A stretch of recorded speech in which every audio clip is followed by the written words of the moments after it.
Fala galera, tudo bem? Engenheiro Parmegiano na área, junto com o Leandro, meu sócio e parceirão. Mais um episódio hoje com o Ricardo, engenheiro mecânico da parte hidráulica. Ele vai explicar sobre o que é hidráulica, enfim.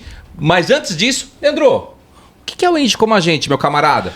Pessoal, o Engie Como a Gente, para quem tá chegando agora, a primeira dica que eu dou é vá lá no canal do YouTube, procura os vídeos que a gente já fez, a gente já tem a nossa apresentação, a gente já falou sobre vendas, já falamos sobre empreendedorismo, já falamos sobre engenharia civil, já falamos sobre engenharia acústica, a gente já falou sobre bastante coisa, em todos eles no começo a gente explica, eu faço questão de explicar para vocês. O Engie Como a Gente é para você que está na faculdade de engenharia, para você que acabou de sair da faculdade de engenharia, quer fazer você engenharia, que está querendo escolher um curso e está pensando na engenharia, você que simplesmente se interessa pela área de engenharia e você que está querendo principalmente ir para o mercado depois e ainda está perdido, né? Isso foi uma ideia minha e do Edson, de a gente um dia conversando, olhamos para trás e pensamos: cara, lembra quando a gente estava lá na faculdade e a gente estava naquela ansiedade, né? Que quem vai fazer, não sei o que eu vou fazer.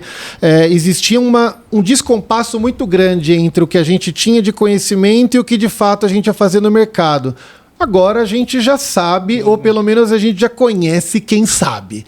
E aí a gente pensou, e se a gente pudesse dar essa informação para o pessoal que está assistindo a gente, né? Para a galera, poxa, ter essa informação mais afinada de como é que é o dia a dia real, não ficar entrando nesses sites aí que dão um monte de informação genérica e tal. Aqui a gente quer contar histórias reais de gente como a gente, para que você possa saber de fato os meandros do mercado da engenharia ou não, mas sempre focado na galera que saiu dos cursos de engenharia. Beleza.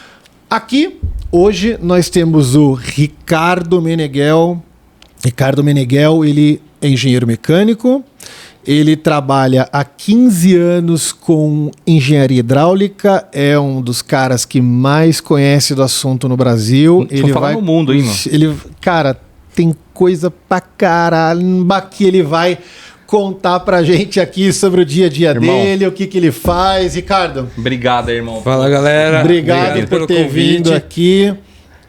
E gostaria de agradecer até pelos elogios.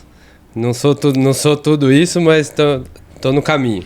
Bacana. Valeu, legal que a gente chama a galera humilde aqui também, né?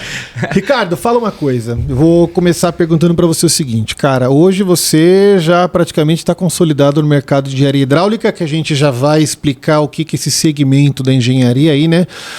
Não existe curso de engenharia hidráulica especificamente, né? Não. Essa é uma das maiores dificuldades, inclusive, da indústria, né? Encontrar pessoas capacitadas, né, para integrar o time e fazer a empresa crescer. Geralmente a gente tem que criar essa pessoa dentro da empresa ou acabar buscando no mercado de trabalho, que acaba sendo a solução muito mais cara, né? Exato. O que seria, assim, a engenharia hidráulica? A engenharia hidráulica é talvez uma forma de genérica, né? Quando se fala hidráulica, pode ser água no prédio, pode ser qualquer meio de transmissão de potência por meio de um fluido. Mas o meu caso específico é sempre nos fluidos à base de petróleo. Então são óleos hidráulicos que são utilizados para transmissão de potência. O que seria isso? A minha área de atuação sempre foi a área mobil, que a gente chama de máquinas móveis fora de estrada. Então são colheitadeiras, plantadeiras, pulverizadores agrícolas, máquinas de construção civil, retroescavadeiras, pá carregadeiras, entre todos os outros portfólio, máquinas de fazer asfalto, manuseio de carga, empilhadeiras, aqueles plataformas elevatórias. É uma área bem técnica então, né, que você trabalha. Sim. Tive que aprender muito, tive que ralar muitas horas embaixo de máquina, no campo, plantando, colhendo, né? Acho que adquirir o conhecimento. Fazer uma pergunta, né? Eu vou tentar puxar um pouco para trás, até para gente né? tentar dar uma história na linha do tempo para o pessoal entender, né? E eu acho que essa é a grande dificuldade da turma hoje que assiste a gente, é saber como que existe essa conexão entre a faculdade e onde você chegou hoje. Na faculdade você fez um curso de engenharia mecânica, certo? Dentro do curso de engenharia mecânica, existem disciplinas voltadas para esse mercado de hidráulica? Ou é suficiente? Sim, existem. Eu acredito que elas são muito... A gente aprende o básico do básico, né, na engenharia. Vou até voltar um pouco para trás. Talvez eu aprendi mais no curso técnico do que na engenharia. Que legal, Você fez técnico do quê? Eu fiz técnico de mecatrônica. Eu acho que foi, talvez também já pegando o gancho, o que me levou a ser engenheiro, né? Que legal. Porque eu fiz técnico e eu comecei a fazer administração.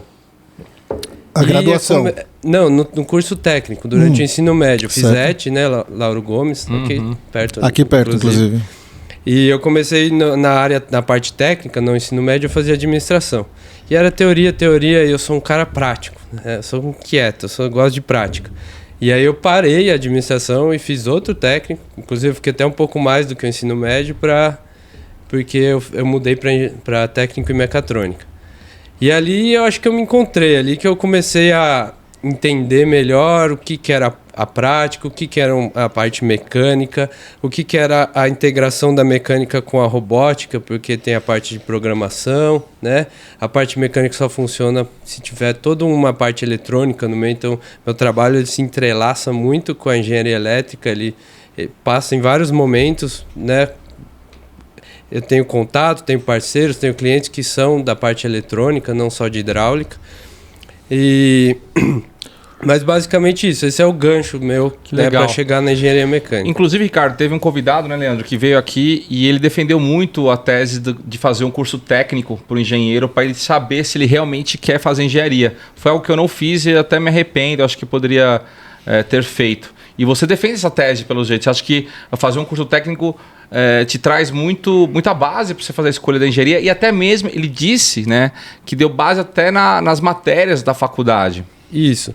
Eu não acho que é primordial, eu não fiz técnico, eu não posso ser engenheiro. De forma alguma, a maioria não fez técnico. Mas quando você faz, você acaba entendendo a parte básica da engenharia melhor. Então, por exemplo, as aulas de laboratório, eu já tinha quase tido todas. Algumas matérias eu já tinha ido até alguns passos, sabe, que a gente começa antes na engenharia. Então, isso facilitou o aprendizado, né? Não foi essencial, mas facilitou. Uma das matérias que nós tivemos, que eu também sou engenheiro mecânico, o Leandro também, inclusive. Inclusive, temos 3 engenheiros mecânicos sentados nessa mesa. Que o pouco que eu sei de hidráulica, né, é a parte de SFM, Sistema Fluido Mecânico, que foi desafiador, eu diria. Eu prefiro não falar dessa disciplina na universidade. Você acha que essa matéria da faculdade, falando em faculdade, te auxiliou hoje no cargo que você está, na posição que você está como gerente de engenharia? Possivelmente, porque eu fiz ela 3 vezes. Toca aqui eu também, cara. Aprendi bem. É que fazer uma vez só, cara, uma matéria que é muito importante, você não absorve conhecimento. Você tem que fazer a disciplina mais de uma vez. Sim, e no caso da gente era anual, né? Então a gente fez 3 anos a disciplina. Foi por isso que a gente fez 3 vezes. Assim, eu não acho que foi essencial, me ajudou no trabalho, mas me deu uma boa base, né? Acho que a faculdade, em geral, ela cria essa base na gente, né? Sim. Quando a gente chega na empresa, a tecnologia que a empresa está, o ponto que ela está em termos técnicos, é muito além do que a faculdade, pelo menos na minha área, né? Então, mas a base eu sabia o que era perda de carga, a influência, né, de uma válvula na perda de carga, os movimentos, os atuadores, motor, cilindro, etc. Então tinha a base, né? O que faltava era como colocar tudo aquilo em movimento, né? Dentro da faculdade, fora as disciplinas técnicas, né? Sistemas fluidomecânicos, termodinâmica, máquinas térmicas. Eu acho que você não chega a usar máquinas térmicas para esse caso, né? Não eu diretamente, mas tem bastante envolvimento. Fora essa parte técnica do curso mesmo, você chegou a fazer atividades extra-acadêmicas? Não voltadas para a parte técnica, né? Eu fui membro da Atlética, ajudava, né, na organização dos treinos e competições que a faculdade participava. Mas academicamente eu não cheguei a fazer uma bolsa ou algum estudo mais aprofundado, né? Se você se arrepende disso ou não? Eu não sou o cara acadêmico. Eu também não. Eu sou técnico. muito técnico. Eu vou ler o livro, eu vou querer saber qual a origem daquela fórmula, o porquê que eu estou aplicando aquele produto naquela situação. Mas eu não sou acadêmico, vou estudar, né, porque esse material é mais resistente. No Google Scholar, por exemplo. Eu não sei. É uma área interessante, eu acho. A parte acadêmica é promissora e excelente. O Brasil é bom também, eu considero isso na nossa faculdade. Era bem... conceituada. Mas não é a área que eu segui, nem que eu, por enquanto, tenho interesse. Você acha que a experiência que você teve numa extra-acadêmica, no caso da Atlética, né, ajudou em alguma coisa na sua vida profissional? Eu já vou dar a informação que eu sei, né? Você, fora a Atlética, você morou em República, né? E nessas atividades extra-acadêmicas a gente acaba lidando mais com gente do que, obviamente, com matérias da faculdade. Você acha que essas experiências suas, elas agregaram em alguma coisa para a sua vida profissional? Com certeza. Eu acho que a faculdade ela te ensina tecnicamente a chegar um pouco mais longe, né? E ter essa parte teórica que dá um subsídio para a carreira, mas tem a parte que a gente chama de soft skills, mas é toda a parte de como você vai conviver com outras pessoas, como você vai aprender certas matérias que você tem dificuldade, como você vai atingir algumas metas na vida. Que legal. Então você, respeito do cara tá na faculdade, né, morando numa república, né, longe de casa. O cara, sei lá, 18, 19 anos. Você acredita que ele aumenta, ele desenvolve uma habilidade? Que habilidade é essa que ele desenvolve numa faculdade do tipo que tem que morar em república e conviver com outras pessoas sem ter alguém ditando as regras como nossos pais, né? Como porque se você mora numa faculdade, se você estuda numa faculdade que é perto de casa, você vai pra faculdade e volta, você continua morando com os pais. Nessa experiência, cara, você simplesmente vai se virar sozinho com os caras que você nunca viu na vida inicialmente. E quais são as habilidades que você acha que desenvolve nesse sentido? Eu acho que quando a gente mora fora de casa numa idade que você tá bastante aberto a participar de festas e um pouco da atividade extra acadêmica, você vai tendo que criar suas próprias responsabilidades. O que eu quero dizer? Que eu podia na faculdade chegar bêbado todo dia às 5 da manhã, não ir para aula por 2 semanas. Que ninguém ia ter saber. Ninguém que ia parar e falar, apesar dos amigos, a gente é uma família na República, a gente sempre tenta, um ajuda o outro, né? Uhum. Mas tem essa probabilidade. Então você cria um certo senso de responsabilidade, até onde eu posso ir, né? Se eu tenho que estudar para aquela prova, é importante, eu consigo ir na festa e ir bem na prova. Você vai começando a organizar a sua vida para que ela tenha a parte da vivência e da parte de responsabilidade, vai melhorando esse... Então, assim, resumindo, acho que a morar fora de casa ajuda muito na nossa responsabilidade, como que a gente vai levar a nossa vida para a gente concluir a faculdade, né? Sem deixar de aproveitar um pouco, porque também é importante. Porque o cara, quando ele mora em casa, né? Eu via muitos meus amigos fazendo isso. Ele, numa situação ideal, ele vai para a faculdade de dia ou à noite, volta para casa com os pais, então ele tem ali os pais mentores que vão acabar orientando e corrigindo ele se necessário, né? Então o cara não tá indo para a faculdade, ou o cara tá voltando bêbado todo dia, os pais vão falar, cara, não faça isso e ponto. Tem as regras da família, né? Na República não tem isso. Então, cara, você começa a aprender na dor. Você começa a aprender vendo a consequência acontecer. O que acontece se eu ficar voltando chapado da festa um mês seguido? Eu não vou conseguir fazer, não vou assistir aula, não vou conseguir fazer prova, daqui a pouco vai chegar um 0,2 de nota, e se eu fizer isso durante o ano, eu vou bombar e vou perder um ano. Né? Chega uma hora que você fala, cara, eu preciso dar um jeito. Só que às vezes esse processo ele é um pouco mais lento do que se você tivesse alguém te falando. Você aprende na dor, mas você aprende. Tá. Né? A pergunta que eu queria fazer agora era a seguinte... Você ia perguntar alguma coisa? Não, pode. A pergunta que eu ia fazer era a seguinte agora. Você, então, teve essas matérias todas, as experiências extra-acadêmicas. Como que foi a questão sua com o estágio? Você já estagiou na área? Você estagiou em outra área? como que foi a experiência do estágio para você?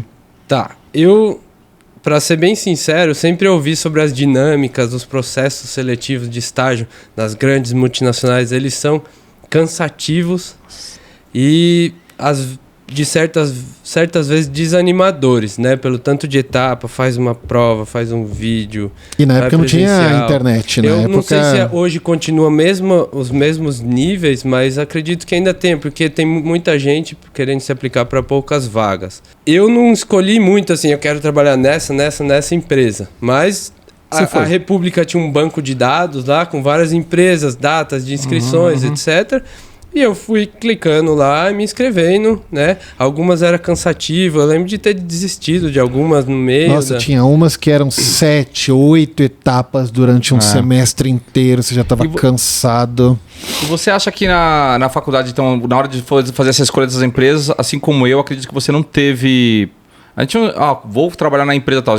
Joguei currículo e fez todos esses processos de carreira, né? De trainee, enfim...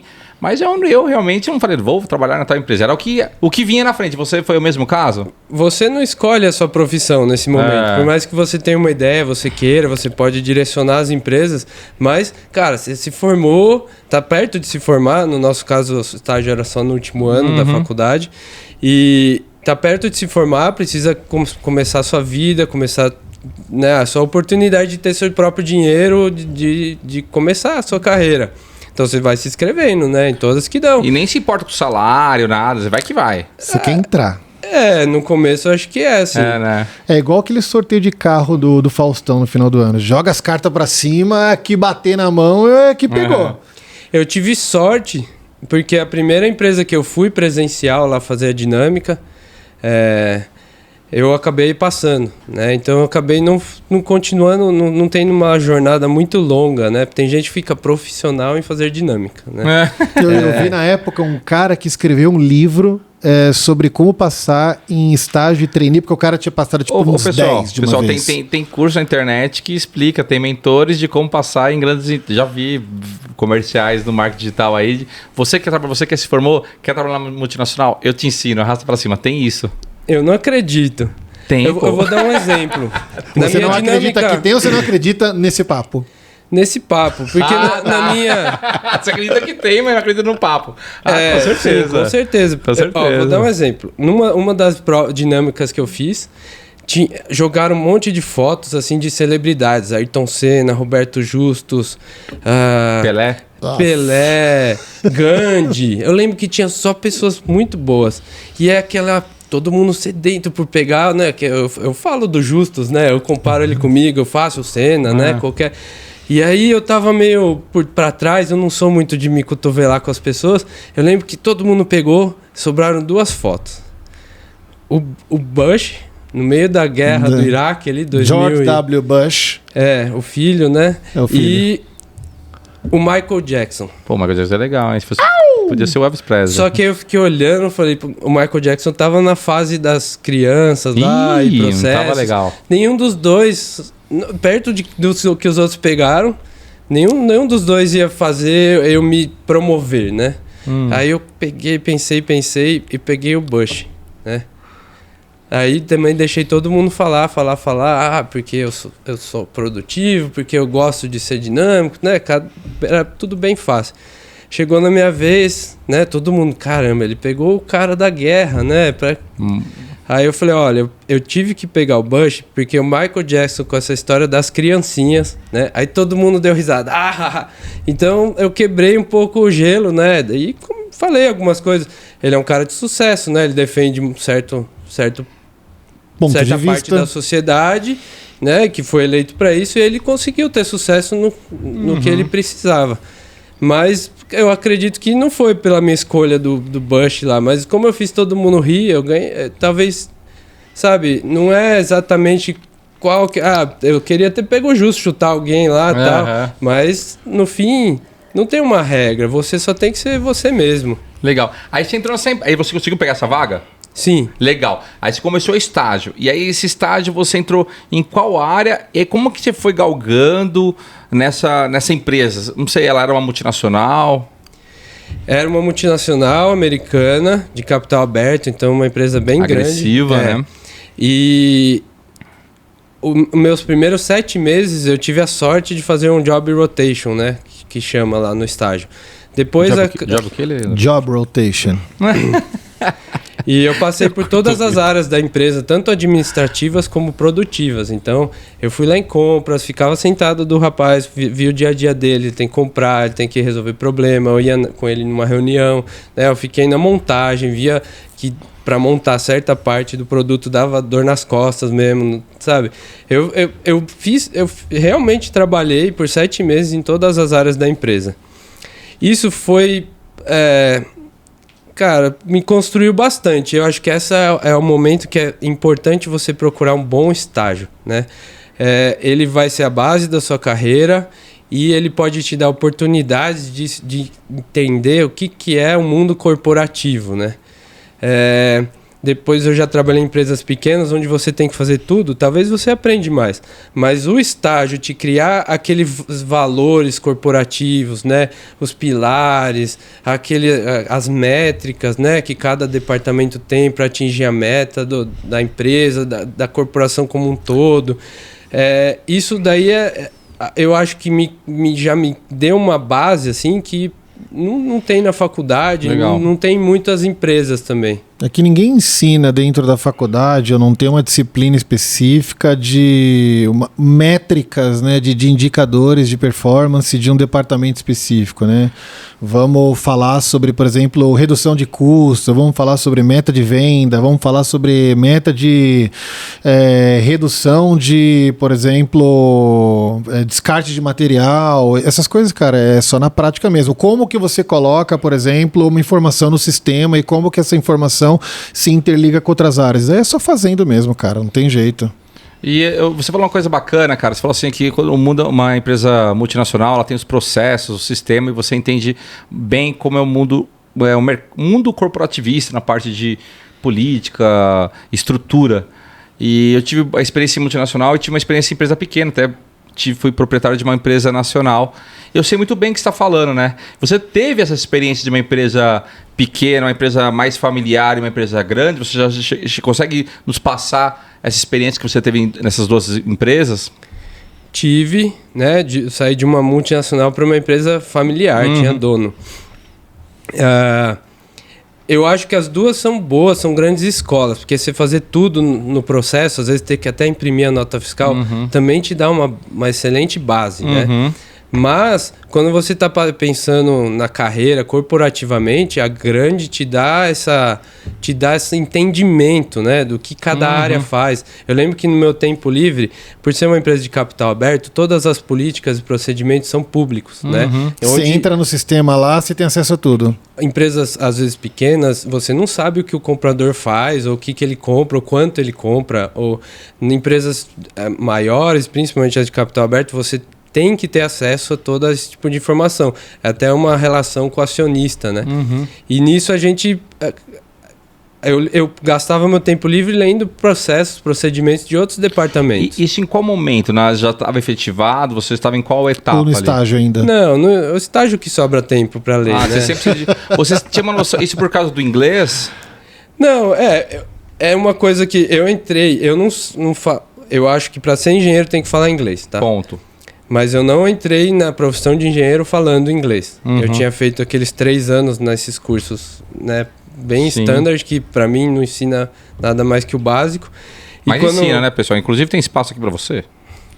E quando eu fui para a empresa, era uma multinacional americana, eu tinha que trocar e-mails, né, em inglês, eu tinha que todos os procedimentos, normas, estava tudo em inglês.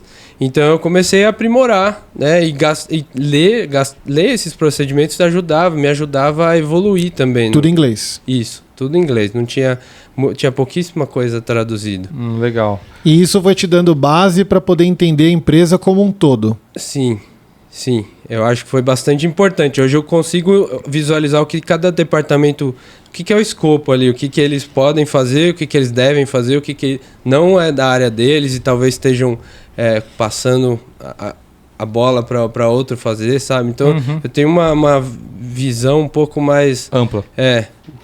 Queria entrar um pouco nessa pauta do... Você saiu, beleza, da faculdade, foi pro estágio ali numa empresa grande, multinacional, você aprendeu muita coisa aí com o inglês e lendo os procedimentos, né? Mas só que eu queria entender como que foi na prática, depois do seu estágio, quando você começou a trabalhar com engenharia hidráulica, né? De repente você foi pôr a mão na massa. Como que é essa mão na massa? Fazer cálculo? Você tem que saber das coisas da faculdade de cabeça? Como que foi agora o Ricardo trabalha com engenharia hidráulica e precisa ser um cara hands-on? Eu fiquei 5 anos no meu primeiro emprego e 2 de estágio e 3 de efetivo. Atendia clientes grandes, todas as grandes montadoras aí de máquina agrícola, construção civil e outros mercados mobil, né, que tem rodas. E aprendi bastante como lidar, como responder uma cotação, como fazer margem, como precificar, como fazer uma estrutura. E daí eu fui contratado para ir para uma outra empresa. Nesse dia, o dono da empresa pegou e falou para mim assim: cara, eu respeito a empresa que você veio, eu conheço ela é muito boa, os produtos são excelentes, mas você não sabe nada. Ele soltou, meteu essa? Falou. Deu no meio. Caraca. O engenheiro... Você já estava contratado nessa hora? Já. Já. Então o cara primeiro contratou para falar, ele não vai sair, depois... É a empresa atual. Ele falou, a empresa atual. Meteu na cara. Tá. Ele falou, só que eu vou te ensinar tudo o que você precisa saber. Isso é importante. O cara te apadrinhou. Você acha que o cara foi um sponsor importante nessa hora? Eu acho, tudo que eu sei, assim, tecnicamente, eu acho que toda gratidão para eles. Que sensacional, cara. Então, o que ele fez? Você vai ser da engenharia, você vai ser engenheiro, mas você vai começar lá na assistência técnica. Você vai consertar as peças que voltaram dos clientes, você vai fazer teste nas máquinas, se tiver com problema de performance, você vai pôr a mão na massa, vai entender. Se você sabe como aquela válvula funciona, só depois que você viu ela atuando no campo, ela com problema no campo. E aí cara, voltava sujo de óleo todo dia pra casa. Aliás, eu sou prático, Você ainda volta com graxa no braço hoje? Ah, sim, cara. E no campo, óleo 80 graus, aí você segurando a mangueira, escorre o óleo, queima... Você acha que o engenheiro raiz tem que voltar pra casa sujo? Não. Eu acho que na minha profissão, e às vezes é o que afasta até de conseguir pessoas, talentos, é que você vai ter a parte prática também. Sim. Senão vai ficar ser o garoto do escritório. Hoje você é um gestor, gerente de engenharia. Mas qual era o cargo de você? Era engenheiro hidráulico / o quê? Vendas, campo, qual que era? Tá, na primeira empresa eu fui estagiário, depois eu fui engenheiro de aplicação. Essa foi uma coisa que eu bati muito também, porque eles sempre tentam te colocar como analista e pagar metade do salário. Eu tive esse sucesso, né? Eu cheguei até a me desligar, falei, não aceito. E aí eles me contrataram como engenheiro, com salário base de engenheiro. Eu fui engenheiro de aplicação e depois virei líder de projetos nessa mesma empresa. Projetos hidráulicos. Isso, sempre voltado para hidráulica. O que seria um engenheiro de aplicação, se puder... O engenheiro de aplicação, ele faz a parte de aplicação dos produtos disponíveis na empresa. Então, por exemplo, a minha empresa fabrica o copo, né? Esse copo aqui. Quem que são os possíveis clientes desse copo? Supermercados, restaurantes, bares, né?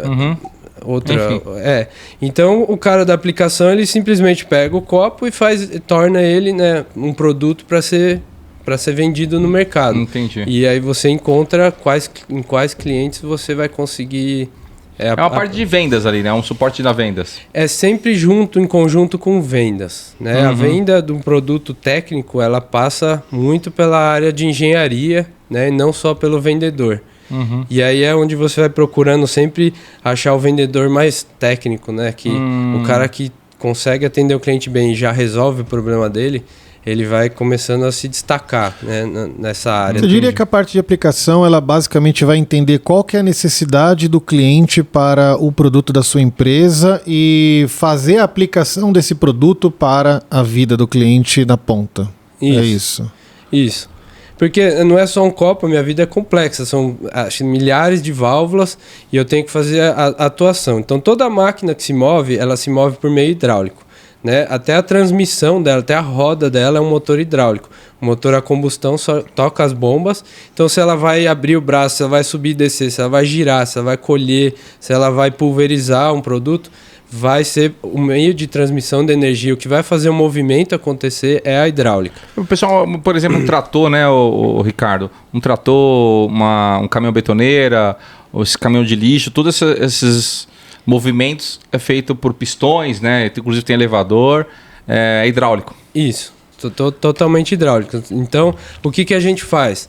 A gente é basicamente o cérebro junto com a eletrônica da máquina. Por quê? O coração é a bomba, vai mandar o fluido e aí a gente tem que distribuir esse fluido, né, de forma ele fazer todos os movimentos, não perder eficiência. Entendi. E etc. Então, essa é a parte da aplicação, pelo menos na minha área. Entendi. Porque hoje tem diferentes nomes para mesmas áreas, né? Entendi. Você vai sempre... E que tipos de mercado trabalham... a engenharia hidráulica, nesse seu caso, é aplicável para que tipos de mercado, por exemplo? Tá. Quando a gente fala do Brasil, o Brasil é um país agrícola que desenvolve muita tecnologia agrícola, tá? Então, se você for ver todos os grandes players do mercado, multinacionais, os americanos, os europeus, eles compraram empresas brasileiras e eles aprenderam a plantar melhor, aprenderam a colher melhor por meio de empresas que foram fundadas lá atrás por brasileiros. Mas falando do mercado agrícola, a gente tem assim... centenas de empresas que fabricam desde um implementozinho pequenininho até máquinas muito grandes no Brasil. Então, o Brasil desenvolve tecnologia agrícola, né? E essa é a parte da engenharia que brilha os olhos do engenheiro, né? Você tem a possibilidade de fazer um projeto da máquina, né? Agora, quando você vai, por exemplo, para o mercado de construção civil, geralmente você vai só fornecer o mesmo produto que a Europa fornece, os Estados Unidos fornecem. Porque a máquina já é desenvolvida, o que eles chamam de design control da máquina fica na Europa, você não muda um parafuso, então você vira mais um cara de relacionamento, vende um produto que às vezes a gente até fala que fica comoditizado, né? Porque a engenharia civil tem na Europa, agora a agro a gente tem melhor do que os outros. Não só melhor, mas como tem particularidades, né? Sim. Que nem... Falando bem rápido, o Brasil consegue fazer o plantio direto, que é não tirar a palhada da última safra para proteger lá o solo das propriedades e da umidade, né? E a gente planta em cima da palhada do milho, a gente planta a soja, por exemplo. E esse tipo de máquina que planta, né, dessa forma teve que ser desenvolvida no Brasil. Tá. É legal que você falou isso. E teve um momento na sua vida, né, cara, que eu acho que eu compactuo com você, que você decidiu fazer uma mudança. E o Ricardo, galera, ele fez uma volta ao mundo com a esposa dele, né? E foi bem legal, né? Eu queria que você passasse isso para nós, essa virada de chave, né? Que você... porque nós todos a sociedade tenta colocar o fracasso como o maior demônio, mas tem um demônio também que é a frustração. Né, que você fazer muito tempo que você não quer e deixar de fazer alguma coisa, deixa de tentar, pode causar uma frustração que às vezes se torna uma doença. E você teve essa coragem de ligar a chave, você já com um cargo de engenheiro, ganhando bem numa empresa conceituada, com potencial de crescimento enorme, no mercado super promissor, e você teve essa mudança. Eu queria que você falasse sobre isso, cara, sobre essa viagem. Tá, primeiro, eu só fiz a viagem porque eu trabalhei bastante antes, porque a gente não trabalhou durante a viagem, então foi um ano conhecendo... Não chamo eu acho essa palavra estranha pra mim, mas... É que um ano que você se dedicou apenas à viagem. Isso, e foi...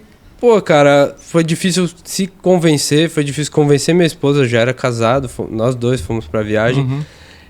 A primeira etapa foi ter o dinheiro. Vimos lá, conseguimos, não vou gastar tudo que eu tenho na vida, porque depois vou voltar, eu tenho que esperar ter um pouco para arrumar outro emprego. E segundo foi convencer minha esposa e convencer a família, né? Para convencer minha esposa, eu fiz a conta bem fácil. Você quer ter 20 anos de férias em um só? Ela falou, como assim? Vamos viver 20 anos da nossa vida em um só. Como? Vamos supor que a gente só tira 20 dias de férias por ano que a gente consegue ir para fora. Eu quero sempre conhecer um lugar novo. Você não consegue 30, é muito difícil conseguir 30 dias numa empresa. Você tira 20 Você leva e vende 3 10. dias, você leva um dia para ir para o lugar, um dia para voltar de avião e um dia para se aclimatar em casa, né? Então você perde 3, dando 17. Aí 10 anos, 170, 20 anos, 340 dias. Um ano, se a gente viajar um ano, a gente vai ter 20 anos de férias. Né? Aí ela se interessou.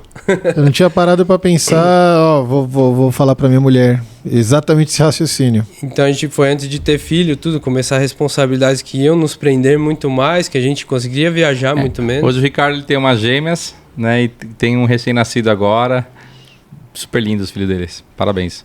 Isso, e aí depois convencer a família, porque você tá louco, né?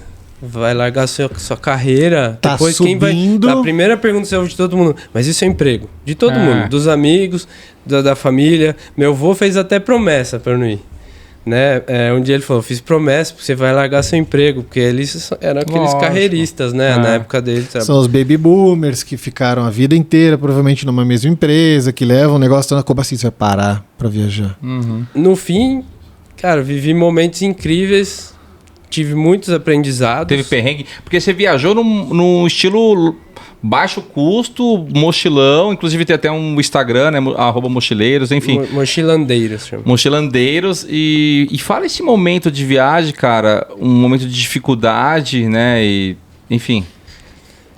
Nós fomos para 29 países tentando viver com o mínimo possível por dia. Porque quanto menos a gente gastasse, mais a gente conseguiria conhecer lugares, né? Então era assim...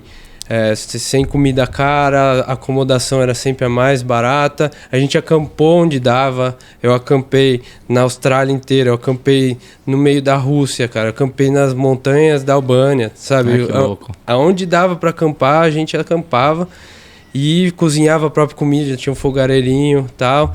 E assim a gente foi viajando. Então, acho que eu aprendi... Os ensinamentos, cara, a gente consegue viver com muito pouco, muito menos do que a gente imagina, sabe? E segundo, que eu passei várias dificuldades na viagem. Não é fácil, né? Não é fácil viajar assim, sem saber para onde você está indo. A gente só sabia para onde a gente estaria nos próximos 2 dias, tá? Minha viagem não foi planejada. Eu mudei de país. Eu conheci um casal numa rodoviária da Macedônia que falou pra gente ir para um lugar da Albânia. A gente estava indo para um lugar, trocamos a passagem, vamos para Albânia. O que tem lá? O que eu faço? Não sei. Vamos descobrir, né, no caminho. Legal, aventura, né? E então era sempre um dia depois do outro, sempre planejamento muito longo, né? Eu cheguei, cara, a fazer o impossível, que é alagar o carro no meio do deserto. Alagou o carro no meio do deserto? Alagou do quê? De água? A gente estava no noroeste da Austrália, um lugar mais remoto que eu já fui na vida. E a maioria das pessoas que vivem lá são aborígenes, comunidades aborígenes. E um dia começou uma tempestade começou a alagar bem plano, assim, alagar. A gente tentou dirigir o máximo que dava para chegar numa cidade. Pouquinho antes de chegar na cidade, eu passei numa baixadinha assim, tava passando água, o carro alagou, parou no meio da estrada, num lugar que não pega celular, não tem só um lugar onde você está ilhado da civilização. E o que você fez? Assim, a história toda, acho que a gente precisa de mais uns 2 podcasts. Mas, cara, a gente teve que transportar o carro por 1.000 quilômetros até chegar num mecânico. Tá? O primeiro mecânico que conseguiria consertar o carro. No inglês, lá no The Books on the Table. Em inglês, viajando, alugamos uma empilhadeira, colocou o carro dentro do caminhão frigorífico. Nossa, 1.000 quilômetros é o quê? Daqui para Brasília. Foi difícil, teve muita briga no meio, discussão, né? A gente sentava, calma, a gente tem que resolver, não tem como não sair daqui, né? Que legal. Mas no fim deu tudo certo, então tem muito aprendizado no meio, não tem só praia de mar azul, né, cristalino. Você conseguiu usar, você teve muito momento aí de desafio e superação nessa sua viagem, né? Você acha que deu para pegar coisa boa, por exemplo, para não só para sua vida, como você pegou, mas coisa que você conseguiu aplicar depois quando você voltou para o mercado, para o seu dia a dia de trabalho? Existe essa... Dá para aprender errando na vida para não errar no trabalho da engenharia, por exemplo? Cara, eu acho assim que ajudou a entender melhor que toda a dificuldade, todo momento que você está passando que não é tão bom, não é tão favorável, você consegue superar, né? Desde que você senta, põe a cabeça no lugar, tenta entender a situação, tenta entender, calçar o sapato dos outros que estão na mesma situação. Então, assim, eu talvez consiga resolver os problemas que eu preciso de uma forma mais clara hoje, sabe? E na empresa, a empresa é cheia de problemas, né? Sim. São pessoas, a gente tem que lidar com pessoas. Acho que vale a pena, é um assunto interessante, né? Porque você voltou e aí você estava desempregado. Eu queria que você falasse como que você foi que voltou para o mercado de trabalho. Essa história. O que vai acontecer? Eu arrumei um emprego 5 dias antes de voltar para o Brasil. Assim, legal. ali na internet. Tô voltando, gente. Prepara meu emprego de volta aí que o pai voltou. Um rapaz que era meu pai tinha virado gerente, aí ele me mandou uma mensagem: você já voltou? Eu falei: não, mas semana que vem eu tô de volta. Ele falou: então passa aqui. E 7 dias depois que eu voltei pro Brasil, eu já tava trabalhando. Sensacional. Não é o normal, né? Nem o que eu esperava. Né? A Tati levou mais 6 meses, né? Mas também se recolocou muito bem, etc. Então não foi o fim da minha carreira. Muito pelo contrário. Só agregou. Voltou mais forte. Voltei preparado para os próximos 30 anos. Bacana. E se houver ainda agora esse novo desafio na empresa que você está atual, hoje você é gerente da engenharia, né? Você passou da engenharia de aplicação, fez a viagem, mostrou para a galera que fazer um curso técnico ajuda na faculdade e também na hora que você vai atuar na empresa. E hoje você é gerente de engenharia. O que um gerente de engenharia faz, cara? Um gerente de engenharia, além dele ter... eu não trabalho naquelas empresas que tem milhares de funcionários, porque o produto assim, não precisa de muita gente para vender milhões, sabe? Então, é um time pequeno, nós somos em 6, né? A gente sempre se ajuda e a gente visita clientes no Brasil inteiro, então é uma dinâmica que eu também viajo, né? Eu também participo de projetos e eu tento passar o meu conhecimento, né, técnico e de vida também para eles, né? Eles precisam... hoje a gente vai visitar um cliente, primeira vez que você está indo nele, ele faz isso, tá? Mostrar para ele como se prepara, né? Eu tento mostrar qual foi a pesquisa que eu fiz para chegar naquele cliente, né? Então, meu jeito de gerir, de ser o gerente, eu acho que é acompanhando e tentando dar todos o subsídio, né, para que a pessoa venha desempenhar bem a função dela. Você falou que então você está como gerente de engenharia, você falou que você faz muitas viagens, né? No posto que você está gerente de engenharia, não é só ficar atrás do computador fazendo conta. Você vai para campo visitar o cliente, por exemplo, também. Sim e não. Eu já tive outros gestores que ficavam ali administrando, só compilando dados, passando para alta gestão, para o dono da empresa, etc. Esse não é um jeito errado mas eu sou um cara técnico, eu sou um cara mão na massa, né? E eu acho, da forma com que aquele dia eu ouvi assim, você não sabe nada, eu sempre parto do princípio que a pessoa tem que ter a condição que eu tive, sabe? Então vamos junto, eu vou tentar te ensinar tudo que eu sei sobre esse tipo de máquina, esse tipo de cliente. Então eu bate-papo no carro antes de ir no avião, né? Voltando, tentando mostrar, plantar sementinhas de... Legal. Hoje você tem quantos funcionários assim, embaixo de você no sentido de estagiário, outros engenheiros? Você tem outros engenheiros embaixo de você? Quantas pessoas mais ou menos? Você pode falar? São 4 engenheiros, 2 técnicos e um estagiário. Caramba. E ainda assim, quais as habilidades que um gestor, né, para lidar com outros engenheiros, estagiário, 7 profissionais qualificados de um segmento tão específico como hidráulica, tem que ter? Se você puder dar essas dicas, né? A dica que eu dou é que a gente é especialista em aprender com os outros, né? Então, onde eu mais aprendi a ser um gerente, como me comportar com gente, foi vendo os outros gerentes. Eu tive gerentes muito bons ao longo da minha carreira, que eu participei de reunião com eles, podia ser o do fornecedor, podia ser do cliente, podia ser da minha própria empresa, mas a gente sempre tem que observar essas pessoas, né? E essa é, de novo, um gancho para multinacional.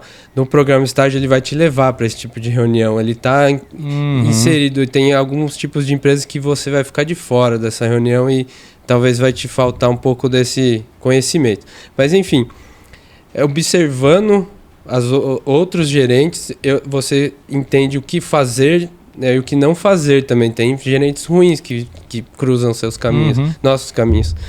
Então, eu acho que essa parte de observar, né, e de sempre estar perto de quem é bom, né? Eu tive grandes oportunidades, às vezes eu era o carinha técnico, mas o CEO da empresa visitou uma empresa de óleo e gás, né? Ele foi de helicóptero, foi de carro, mas eu estava naquele momento, eu vi como ele se porta, eu vi que ele fala do tamanho da empresa dele, como ele pode absorver aquele negócio e se der errado, a empresa dele não vai quebrar. Então, como que ele conduziu, né? Como que ele abriu aquele cliente, né? Então, acho que é sempre a vivência, é o aprendizado. Não deixa de estar onde esses caras estão. Bons. Anda com o tubarão.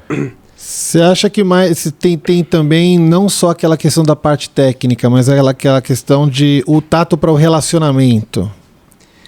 Com certeza.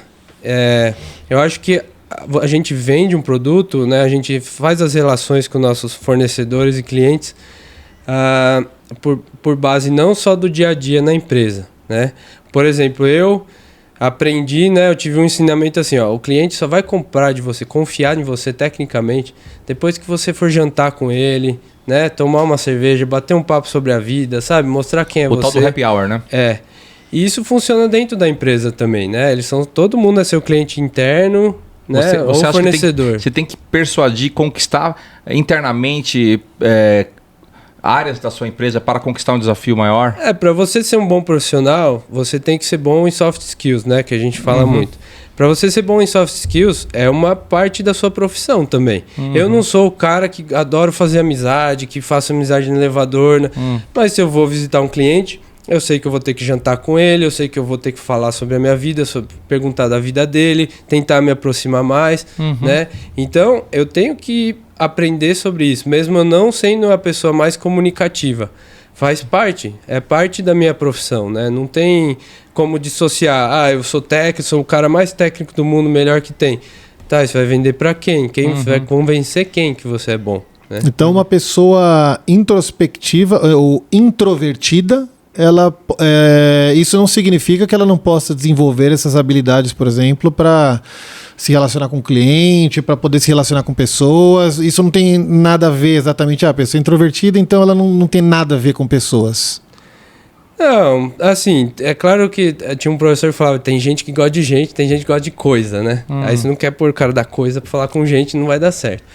Então a gente vai direcionar um pouco da nossa carreira para alguns lados, né?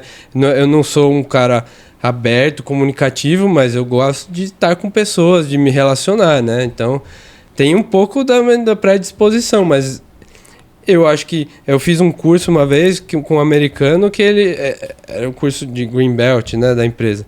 E ele pegou e falou, você pode ser bom em tudo isso daqui, só que se você não tiver soft skills, você não vai chegar nunca em lugar nenhum.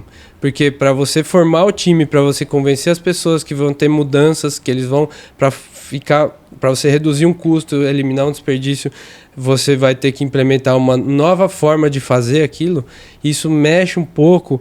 E se você não tiver como convencer elas, se você não tiver os soft skills, você vai um pouco perder a condição de implementar seu projeto. Essa parte... Pode falar. E atualmente você já está no momento da empresa, né? Que você está mudando um novo ciclo, né? Você está numa parte mais estratégica, não sei se você pode falar sobre isso, o seu momento atual. Eu estou numa fase transitória, já posso dizer, eu não sou mais também o gerente, né? Eu já tô sendo transferido para os Estados Unidos e eu vou fazer uma atividade um pouco mais técnica, não tão de gestão. Porque existe muito esse negócio da carreira em Y.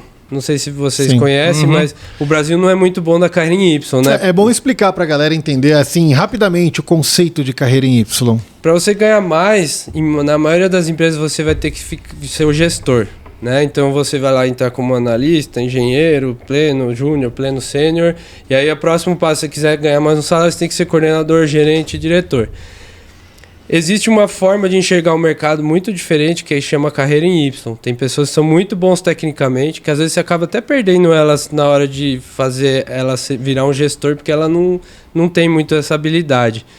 E que as empresas enxergam muito lá fora, que é o cara muito técnico, ele vai para a área de desenvolvimento, e ele vai para a área de pesquisa, para a área de inovação, e que ele tem condições de trazer muito dinheiro para a empresa, mesmo sendo só um cara técnico que não tem uma equipe.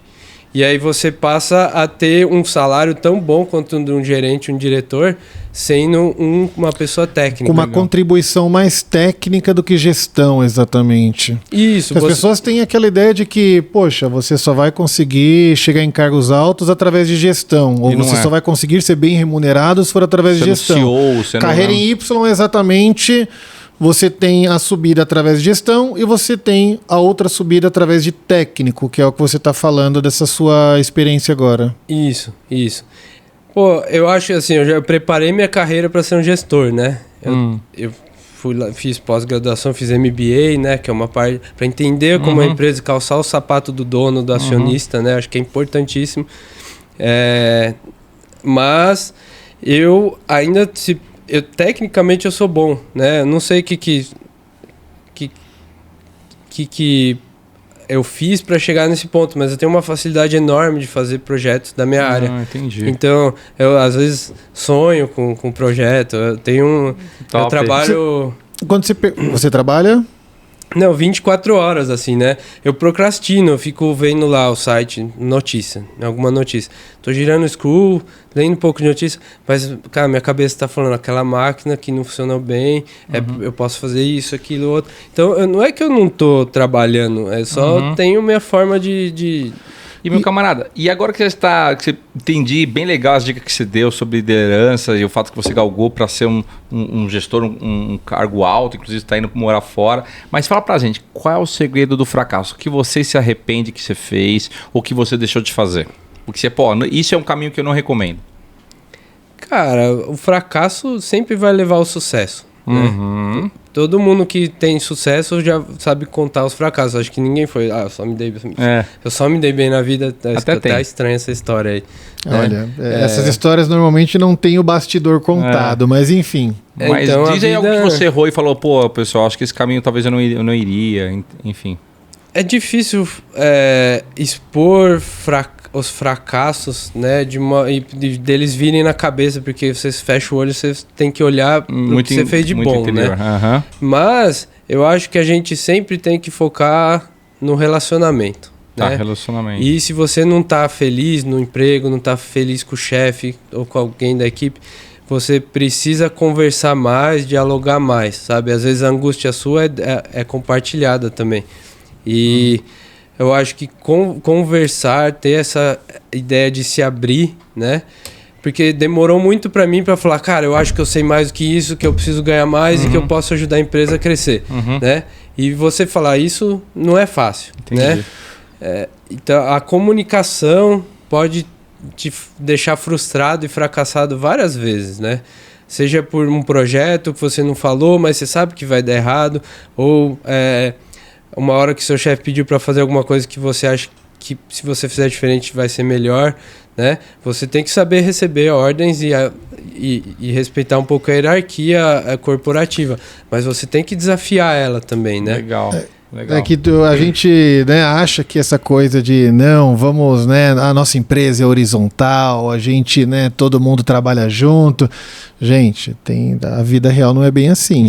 Você tem gente que manda, tem gente que obedece. Não é uma questão de o comando e controle é correto, mas só que a gente tem alçadas, é normal isso dentro de uma empresa e às vezes você precisa seguir algumas hierarquias ali, né, até para a saúde da empresa. Isso. Fazer uma pergunta para você, Ricardo. Você tem uma carreira que já se estende aí ao longo de 15 anos, né? Você já fez muita coisa boa, você é um perito em engenharia hidráulica, né? Me fala uma coisa, vou fazer 2 perguntas na sequência, né? Primeiro, você se considera um profissional de sucesso? E a segunda, logo na sequência, você acha que para ter sucesso tem que ser CEO, tem que ser C-level, tem que ser aqueles caras que tem 1 milhão de seguidores no LinkedIn. Como que você vê essa relação aí pra gente finalizar aqui, pra passar de inspiração pra essa galera que tá assistindo a gente, né? Tá, primeiro, acho que até depois que eu viajei, eu acho que o sucesso é determinado pelo tempo que você gasta trabalhando e pelo tempo que você tem disponível para cuidar da sua vida, cuidar da sua família, né, para se relacionar com os amigos. Então, eu diria que o sucesso é quando você está trabalhando o suficientemente bem para entregar o que você consegue e conseguindo ter as relações pessoais e cuidar do seu corpo, da sua saúde mental, etc. Então, isso é o sucesso para mim hoje, sabe? Ah, mas precisa de um pouco de dinheiro para isso. Por isso que a gente trabalha lá aquelas 8 horas, às vezes 10, 20, mas assim, o sucesso é o equilíbrio, né? E a pergunta do CEO, eu acho que, cara, quando a gente se forma, principalmente em engenharia, né? Eu lembro da minha época, assim, na época que eu comecei a estagiar, tinha o CEO da BMW, tinha 22 anos. Se dá essa notícia pro cara recém-formado, ele acha que ele vai ser o próximo CEO da empresa. E ele se frustra se ele chegar aos 23 e não for CEO de nada. Isso tem que tomar muito cuidado. Mas o que eu diria é assim, você vai chegar a ser CEO se você tiver competência e um pouco... E assim... E ver os bastidores desse CEO também, né? Que é o caso... É o famoso sobrinho do diretor que virou CEO. Inspiração, né? O caso inspirador do filho que conseguiu aumentar a fortuna do pai. Não, e eu não quero ser o CEO que ganha $2 milhões por mês e que vejo minha família 30 dias por ano. Isso. Entendeu? Que não passo tempo. Então, assim... tudo você vai ter benefícios, salários, vai viajar, ficar nos melhores hotéis, comer as melhores refeições, mas e o tempo para você vai ser o suficiente. Pô, que top, cara. Olha, se deixar, a gente fica aqui conversando com o Ricardo até amanhã, porque assim, fora toda a bagagem técnica aí de histórias para contar, do que ele faz no dia a dia dele, dicas de liderança, as histórias de vida da viagem do mundo. A gente, além de tudo, coincidentemente, nós somos amigos também, né? Então, se deixar a gente sentado aqui, a gente fica aqui até 6 horas da tarde. Mas, infelizmente, a gente vai ter que se despedir. Os apoiadores? Vou começar primeiro falando Leandro, da Pavuk Engenharia. Pavuk Engenharia e Consultoria é uma empresa especializada em consultoria para elevadores. Então, síndicos que estão com dúvidas sobre manutenção do seu elevador, incorporadoras e construtoras que estão querendo assessoria para poder fazer a instalação dos elevadores, ou mesmo depois que eles estão precisando de uma revisão corretiva, preditiva. A Pavuk Engenharia e Consultoria, ela consegue ter uma experiência muito extensa, larga aí no mercado com esse tipo de serviço.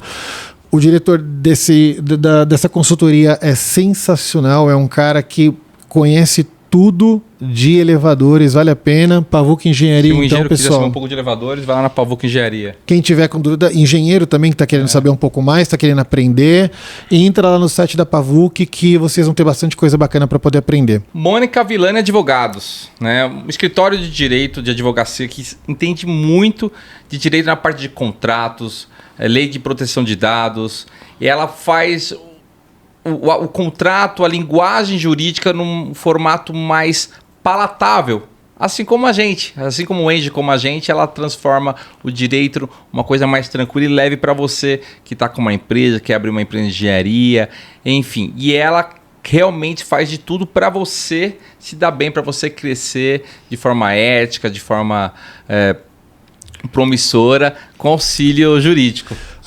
@Mônica Villani Advogados, tem bastante conteúdo bacana para vocês consumirem lá. Eu sei que está precisando de assessoria jurídica, direito digital, LGPD, enfim, tudo isso aqui que o Edson falou. Segue lá que o canal dela tá bem bacana no Instagram. E, infelizmente, Ou felizmente, né? O papo foi muito gostoso mesmo.